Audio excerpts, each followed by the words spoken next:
வணக்கம். இந்த சேனலை இதுவரை சப்ஸ்கிரைப் பண்ணாதவங்க மட்டும் சப்ஸ்கிரைப் பண்ணுங்கள். பக்கத்தில் இருக்கிற பெல் ஐக்கானை கிளிக் பண்ணுங்கள். பிடிச்சிருந்தேன்னா லைக் பண்ணுங்கள், ஷேர் பண்ணுங்கள், கமெண்ட் பண்ணுங்கள். நன்றி. வணக்கம். தமிழ் புத்தாண்டு ராசி பலன்களை பார்த்து வருகிறோம். இன்று நாம் பார்க்கவிருக்கின்ற ராசி துலாம் ராசி. இந்த மாதம் ஏப்ரல் 14 சித்திரை 1 திங்கட்கிழமை சுவாதி நட்சத்திரம் துலாம் ராசியில் இந்த விசுவாவசு தமிழ் புத்தாண்டு பிறக்கிறது. இந்து தமிழ் புத்தாண்டுகளில் 47வது ஆண்டாகும். அனைவருக்கும் இனிய தமிழ் புத்தாண்டு நல்வாழ்த்துக்களை தெரிவித்துக் கொள்கிறேன். எல்லோர் வாழ்விலும் வளமும் நலமும் கொளிக்கட்டும். இந்த ஆண்டு உழைப்பவர்களின் ஆண்டாக அமையவிருக்கிறது. பொதுவான பலன்களை பார்க்கலாம். மழைப்பொழிவு நன்றாக இருக்கும். உலகில் போர்களால் அழிவுகள் இருக்கும். ஆயுத உற்பத்தி அதிகரிக்கும். ஆடம்பர செலவுகள் அதிகரிக்கும். அரசுகள் சிறப்பாக செயல்படும். உணவு உற்பத்தியில் சிறிது குறைபாடு இருக்கும். மனித வாழ்க்கையில் முன்னேற்றம் ஏற்படும். புதிய கண்டுபிடிப்புகள் இருக்கும். வளர்ந்த நாடுகளின் ஆதிக்கம் அதிகரிக்கும். தொழில்கள் வளரும். தொழில்கள் மேம்படும். துலாம் ராசி அன்பர்களே, சித்திரை 3-4 பாதங்களையும் சுவாதி 4 பாதங்களையும் விசாகம் 1-2-3 பாதங்களையும் நட்சத்திரங்களாகவும் சுக்கிரனை ராசிநாதனாகவும் கொண்டவரும் பிறர் மதிக்க வேண்டும் என்பதற்காக எதையும் செய்ய தயாராக இருக்கும் துளாராசி அன்பர்களே, இந்த சித்திரை 1ஆம் தேதி உங்கள் ராசிக்கு கோள்களின் நிலையை பார்க்கலாம். உங்கள் ராசியிலேயே சந்திரன், 6இல் சனி, ராகு, புதன், சுக்கிரன், 7இல் கலத்திரஸ்தானத்தில் சூரியன், ஆயுள் ஸ்தானத்தில் குருவும், ஜீவனஸ்தானத்தில் செவ்வாயும், விரயத்தில் கேதுவும் வந்திருக்கிறார்கள். மே 14 அன்று குரு பகவான் இடப்பெயர்ச்சியாகி உங்கள் ராசிக்கு 9ஆம் இடமான பாக்கியஸ்தானத்திற்கும் அவர் பார்வையாக உங்கள் ராசியையும் உபஜயஸ்தானத்தையும் பூர்வ புண்ணியஸ்தானத்தையும் பார்வையிடுகிறார். மே 18 அன்று ராகு கேது இடப்பெயர்ச்சியாகி உங்கள் ராசிக்கு கேது லாபஸ்தானத்திற்கும் ராகு பூர்வ புண்ணியஸ்தானத்திற்கும் வந்து அமர்ந்திருக்கிறார்கள். இந்த கிரக அமர்வுகளால் உங்கள் ராசிக்கு என்ன பலன்கள் என்பதை பார்க்கலாம். சனி, குரு, கேது போன்ற பெரிய கிரகங்கள் நன்மை செய்யும் நிலையில் இருப்பதால் இந்த வருடம் உங்களுக்கு அதிர்ஷ்டமான கோடீஸ்வர ராஜயோகம் உண்டாகும். முதலில் பொதுவான பலன்களை பார்க்கலாம். இந்த வருடம் உங்களுக்கு பணம் பல வழிகளிலும் வந்து சேரும். ஆரோக்கியம் சிறப்பாக இருக்கும். குடும்பத்தில் அமைதியும் நிம்மதியும் மகிழ்ச்சியும் நிலவும். துணையுடனான உறவு வலுவானதாக அமையும். தொட்ட காரியங்கள் அனைத்தும் வெற்றி பெறும். தொழில் வியாபாரம் லாபம் தரும்.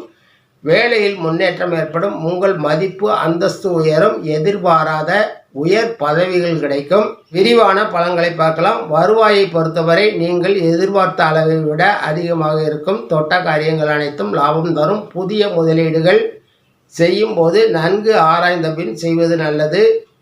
ஜீவன தொழில்கள் மூலமாக மட்டுமல்ல, அசையும் அசையா சொத்துக்கள் மூலமாகவும் வருவாய் இருக்கும். சூதாட்டம், ஆன்லைன் கேம் போன்றவற்றை தவிர்த்து விடுவது நல்லது. உங்கள் வருவாய் மட்டுமல்லாது உங்கள் குடும்பத்தின் வருவாயும் அதிகரிக்கும். உங்கள் வருவாய் பன்மடங்காகும். மாத கிரகங்களில் பயிற்சி ஆகும்போது இதில் சில மாறுதல்கள் இருக்கும். உங்கள் ஆரோக்கியத்தை பொறுத்தவரை திருப்தி அளிக்கும் விதத்தில் இருக்கும். தொடர் சிகிச்சையில் இருப்பவர்கள் தங்கள் சிகிச்சையை தொய்வின்றி செய்து கொள்வது நல்லது. மருத்துவ செலவுகள் மட்டுமல்லாது மற்ற செலவுகளும் குறையும். முகப்பொழிவு பெறும். தேக திடம் பெறும். நோய்கள் அண்டாமல் இருக்க நடைப்பயிற்சி, உடற்பயிற்சி, யோகா, தியானம், ஆன்மீகம் இவற்றில் கவனம் செலுத்துங்கள். என்றும் நோய்கள் அண்டாமல் இருக்க இவை முக்கியமாக உதவும். குடும்ப உறவுகள் மேலானதாக இருக்கும். குடும்பத்தில் உள்ளவர்கள் அனைவரது ஒத்துழைப்பையும் பெறுவீர்கள். கணவன் மனைவியிடையே என்றுமில்லாத அளவுக்கு அந்நியோன்யம் அதிகரிக்கும். குழந்தைகளின் வளர்ச்சி மகிழ்ச்சி தரும். மூத்த குழந்தைகள் உங்களுக்கு உதவிகரமாக நடந்து கொள்வார்கள். சகோதர உறவு பலப்படும். உறவினர் நண்பர்கள் உதவிகரமாக நடந்து கொள்வார்கள். வீட்டில் சுபகாரியங்கள் நடந்தேறும். தொழில் வியாபாரம் ஆகியவற்றில் லாபம் அதிகரிக்கும். புதிய முதலீடுகள் லாபம் தரும். புதிய விரிவாக்கம், புதிய தொழில் துவங்க இது உகந்த காலமாக இருக்கும். ஒரு சிலருக்கு வெளிநாட்டு வேலை, தொழில், கல்வி போன்றவை அமையும். அதன் மூலமாக வருவாய் உண்டாகும். அசையா சொத்துக்கள் மூலமாக வருவாய் பெருக்கம் ஏற்படும். வேலை உத்தியோகத்தில் இருப்பவர்களுக்கு பண பயன்கள் பெறுவார்கள். வேலை செய்யும் இடத்தில் உங்கள் மதிப்பு அந்தஸ்து உயரும். புதிய வேலைகள் கிடைக்கும். ஒரு சிலருக்கு வேலை மாற்றம், உத்தியோக உயர்வு, விரும்பிய இடங்களுக்கு இடமாற்றம் அமையும். வெளிநாட்டு வேலைக்கு முயற்சிப்பவர்களின் முயற்சி வெற்றி பெறும். உடன் பணிபுரிபவர்கள் மேலதிகாரிகளின் ஒத்துழைப்பை பெறுவீர்கள்.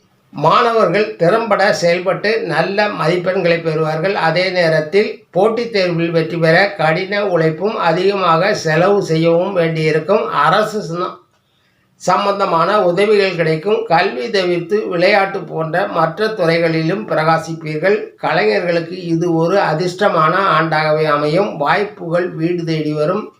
வங்கி கணக்கில் இருப்பு அதிகரிக்கும். வெகுஜன செல்வாக்கு கூடும். ஒரு சிலருக்கு காதல் திருமணங்கள் நடைபெறும்.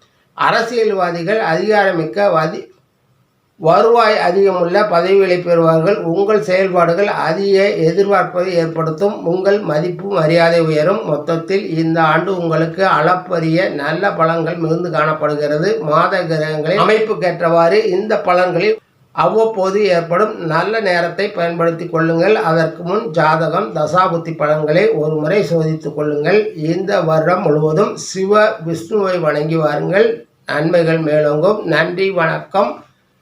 மீண்டும் சந்திப்போம்.